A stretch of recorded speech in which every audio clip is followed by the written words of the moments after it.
2023 সালে 14 বছরের যে সাজাটা হয়েছে তার বিরুদ্ধে যদি কোনো আপিল ফাইল হয়ে থাকে সেক্ষেত্রে সরকার এই মামলা প্রত্যাহার করতে পারেন না।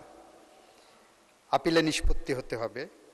আপিলে যদি নিষ্পত্তি হয়ে যায় সেক্ষেত্রে ফৌজদারি কার্যবিধি 401 ধারায় ওনারা যদি স্বরাষ্ট্র মন্ত্রণালয়ে দরখাস্ত দেন, স্বরাষ্ট্র মন্ত্রণালয়ের মাধ্যমে আইন মন্ত্রণালয়ে মতামতের জন্য আসে, তারপরে রাষ্ট্রপতি এটাকে ক্ষমা করতে পারবেন। আরেকটা হলো সংবিধানের 49 অনুচ্ছেদ অনুসারে সরাসরি রাষ্ট্রপতির কাছে দেবেন, যেটাও স্বরাষ্ট্র মন্ত্রণালয়ের মাধ্যমে যাবে, আইন মন্ত্রণালয় ওখানে মতামত দেবেন শুধু। ফলে সাজাপ্রাপ্ত যারা আছেন তাদের মামলা প্রত্যাহার বা সাজা মওকুফের জন্য স্বরাষ্ট্র মন্ত্রণালয়ের মাধ্যমে যেতে হবে। আর যেগুলো আপনার অবগতির জন্য জানাচ্ছি মাননীয় সংসদ সদস্য, মাননীয় স্পিকারের মাধ্যমে,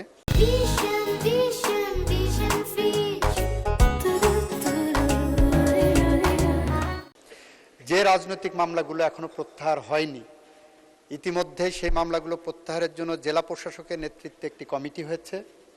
সেই কমিটির মাধ্যমে স্বরাষ্ট্র মন্ত্রণালয় হয়ে আইনমন্ত্রীর নেতৃত্বে আরেকটি কমিটি হয়েছে। সেই কমিটির কাছে আসলে আমরা সেটা যাচাই বাছাই করে প্রত্যাহারের জন্য যথাযথ সিদ্ধান্ত গ্রহণ করছি এবং করব।